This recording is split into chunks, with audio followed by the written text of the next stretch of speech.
Happy holidays and Merry Christmas. Welcome to Vlogmas. I have lost count of which one this is. I'm doing 12 days of Vlogmas, not daily Vlogmas, but I got this necklace. It's like a Christmas ornament necklace. Anyways, I've been really grinding, and I think I'm gonna grind a little bit today because I started my habit tracker 2 days ago, and yesterday I got 100% on my habits. Sorry, it was windy. I thought there was a person out there, but yesterday I got 100% on my habits, and that was such a high. So I want to keep grinding, but I also want to relax because the other day I was like talking to my dad, and I was like, I don't know what to do with myself, and he was like, why don't you relax? Like, not in a mean way, but I was like, I am on winter break. I should be relaxing. Okay, so I'm gonna do a Christmas reading update. So I've been reading a couple things that are not Christmas. I'll go more into depths about that in my reading vlog, but okay, so I've been reading Blood on Her Tongue, which is like a vampire novel, gothic horror.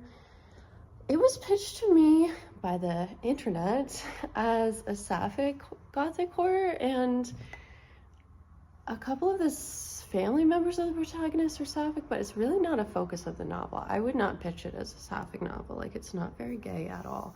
Like, the protagonist is pretty, not fixated on a man, but like the only love interest, it's not love, it's like more lust and like subversion of the nuclear family, which I do love, but it's a man, which I don't love. But yeah, this book is amazing. I will say more about it in my little book reading, my little reading vlog. So for Christmas books, I finished reading Kiss Her Once for Me. I finished a couple days ago, sometime last week. This is a kind of second chance romance. It's about this bisexual animator who's like demisexual and has clinical anxiety, and this Asian American butch lesbian who's like tattooed, and she's a baker, and she always smells like freshly baked bread. If you follow my TikTok, I really went on a rant about her in a positive way, but for my book girlfriends video. But yeah, I love it. This is like the most Christmassy book I've ever read, and one of my top romances. I wrote more about it on my Substack, which I'll link below. But yeah, I just love this book. 5 stars. It's so Christmassy. Like, every sense is activated to be Christmas sense. Like the scent of the pine trees and the color of the snow, and like the scent of Christmas cookies and like eggnog, and the taste of praline lattes. Like, it's just so Christmassy. And it's also like told halfway in webcomics, not the art, but like just the webcomics that Ellie draws, because she's an artist and illustrator. And it's told in kind of alternating timelines, because it's the 2 main characters met a year before the book takes place, and it's basically about, you know, they have this beautiful snow day together. They meet at Powell's bookstore, and they both reach for Alison Bechdel's Fun Home at the same time. The lesbianism is insane. I love this book. 5 stars, 10 stars. And then the other Christmas book I'm also reading a nonfiction book called The Flowering Wand, Rewilding the Sacred Masculine. And I've been thinking about book pairings, but I don't have any good ones right now. Except for Carmilla and Blood on Her Tongue, but I haven't really been locked into Carmilla. The next Christmas book I'm in the middle of reading is Make the Season Bright. It's about 2 musicians. It's a second chance romance, and this second chance... Okay, so I went into this totally blind because I'm on my book buying ban, and I have used Audible credits to purchase, like, to get a couple books, but I don't count that as my book buying ban because I already paid for those before the book buying ban. It's a subscription, and I just haven't been using the credits.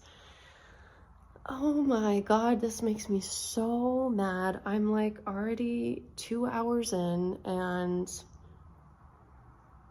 it's about a musician who left her wife at the altar, and they're reconnecting when they accidentally go to the same house for Christmas, which I do love, like, oh, silly little coincidences. But yeah, as someone who got out of a 7-year relationship with a woman about a year ago, I don't want to hear about someone getting back together with a 10-year relationship breakup after 5 years. That is my no. Reading this, also I had a second chance romance with someone because I'm polyamorous, so like I had multiple breakups, double breakup in 1 week. Unfathomable to previous me, but like someone who, you know, went through a long-term relationship breakup with a sapphic person that I would never want to return to, and then went through a second chance romance this year that ruined my life. I am quite jaded, and I do love romance. Romance is becoming one of my favorite genres, which is so unexpected.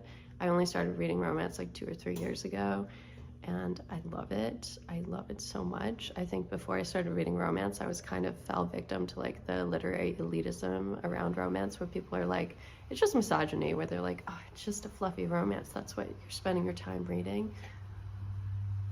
I'm sorry I want to experience joy. But yeah, the book itself is good. I love Ashley Herring Blake. It's just like, I went into this blind, and when I got to the second chapter where I realized it was going to be from the perspective of the girl who left the other girl at the altar, I was like, are you serious to me right now? But I am hooked on the themes of Christmas, and I want a Christmas book. It's like, you know, 9 days till Christmas, and I gotta read this. Although the sequel to She Gets the Girl, which is a Christmas book, did come out maybe this year. So I may see if they have that on Audible, because I think I have 1 or 2 more credits. But I don't want to abandon this because I already invested 2 hours of my time in the whole sunk cost fallacy thing. Yeah, but that's my reading update. And then yesterday I made some art, and I think I will do some more art today because art is a good way for me to relax. And these are both Christmas adjacent because they're both gifts. This, I am doing a gift exchange.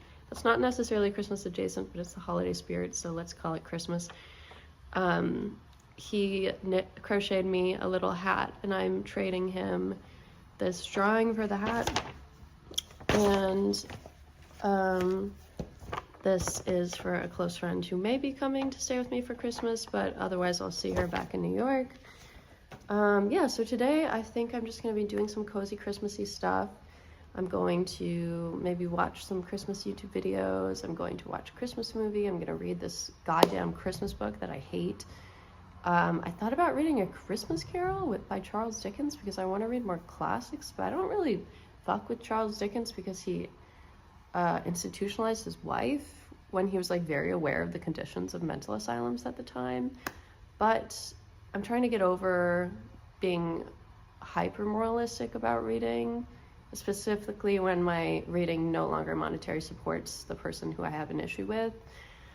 Although I still think reading is very political and it's important to have morals in your reading. But I'm getting off topic. Yeah, I also thought today would be a really good day to make some goals. I made a vision board for my writing when I woke up this morning. And where did it go? Yeah, this is the, oh, it's moving because it's Pinterest. This is the vision board. It's basically just like dark academia, women authors. I don't identify as a woman, but like I still love female authors. And it has R.F. Kuang on it, and it has like a Publisher's Marketplace screenshot on it. It has a quote from Ernest Hemingway that says, "Write hard and clear about what hurts." It has my goals on it. It says, "I am a museum of everything I've ever loved," in like a really cool font. Yeah.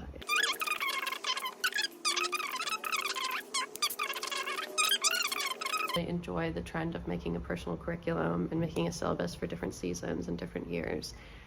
And yeah, especially since I'm done with classes, I need to fill the education void. Yesterday, this man I was talking to told me something really insane. He was like, a concentration camp survivor told me once that everything can be taken away from you. Maybe not everything, but a lot of things can be taken away from you in your life, even your life. But they can never take away your education. And that made me really grateful for my education and for my endless pursuit of knowledge. Because I do think my main purposes in life are to spread love and have connection, have an endless pursuit of knowledge, and be an eternal student. And I don't know if the third one is service. I can't remember what my third, oh my God, not me forgetting my purpose of life. I think, oh no, the third one is to create art. Yeah. So I want to do all of those things. And basically in my vision board for writing, my 3 main goals for the next year are to write my novel manuscript first draft. I've never written a novel. I'm primarily a poet, and I've written a couple short stories, and I've started a couple novels, but I've never finished them. And I have this idea that I'm working on for my thesis, so I might as well make the goal to just write it. And then my other goal is to finish editing my first book, which is a poetry collection. I may start submitting it, but there's a couple fellowships that require you not to be published that I want to apply for.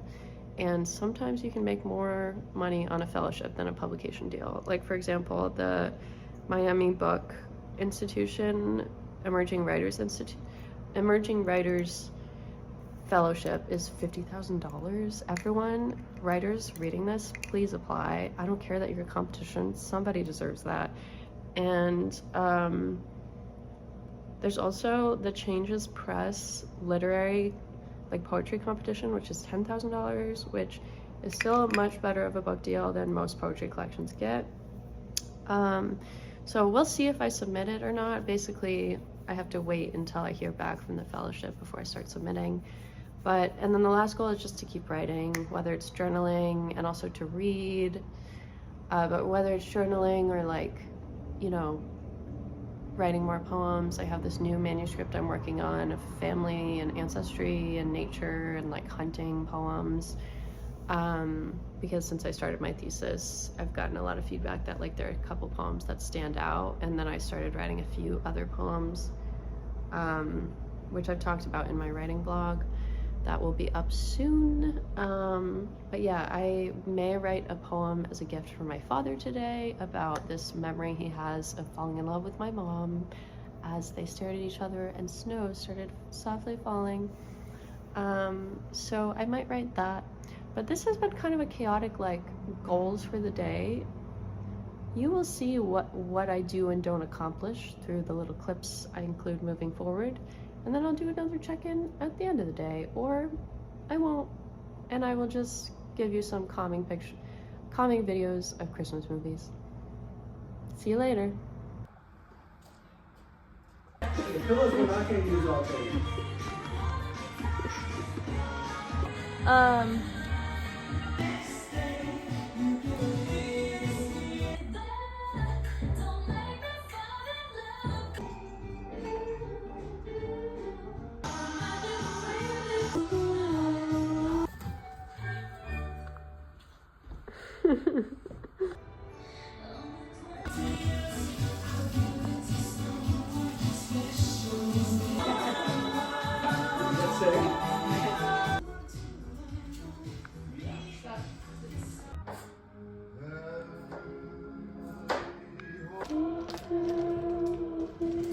I'm back with a coffee.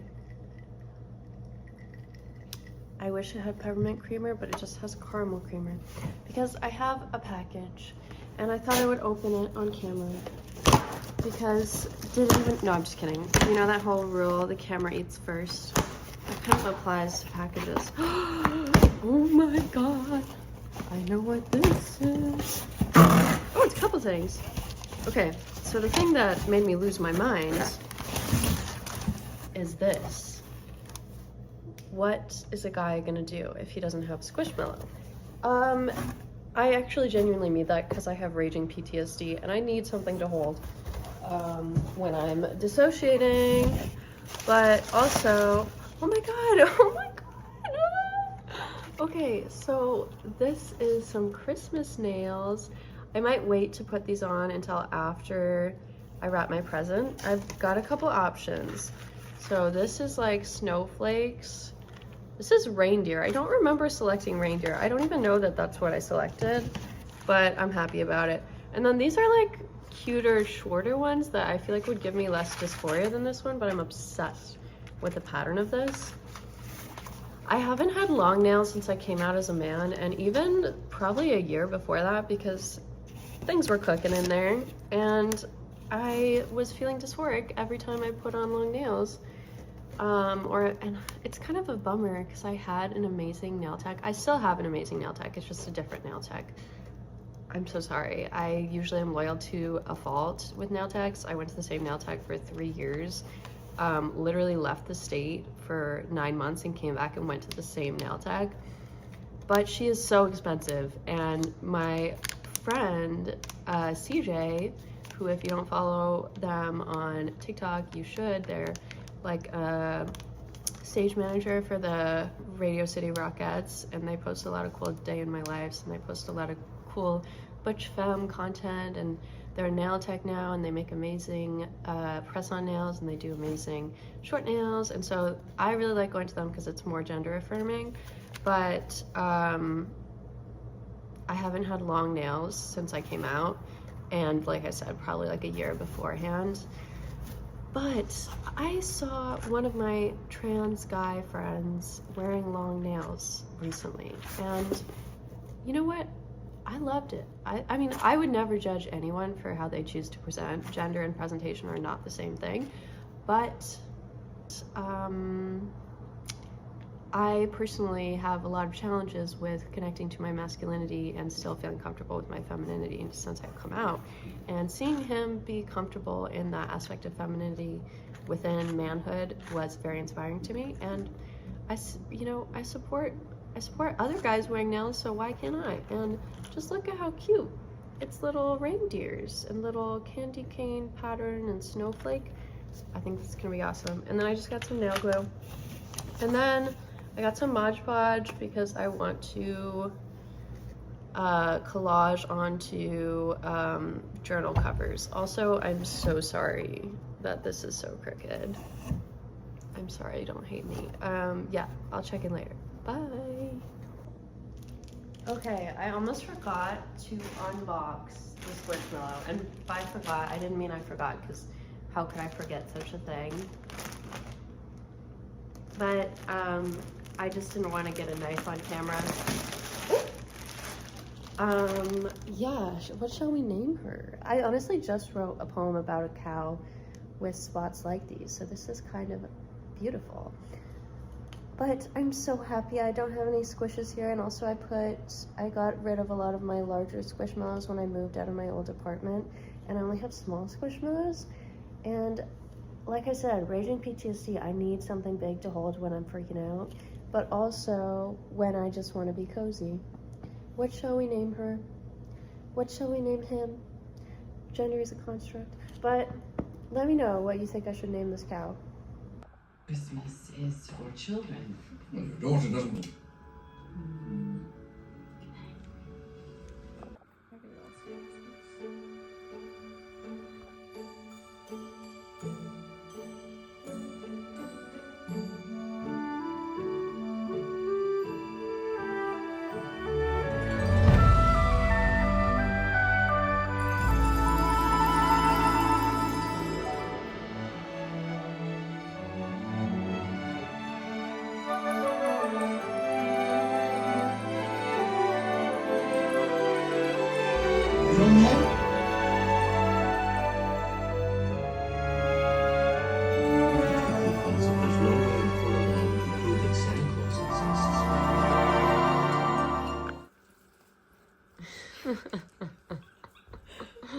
Oh, in this light? Yes, let's go.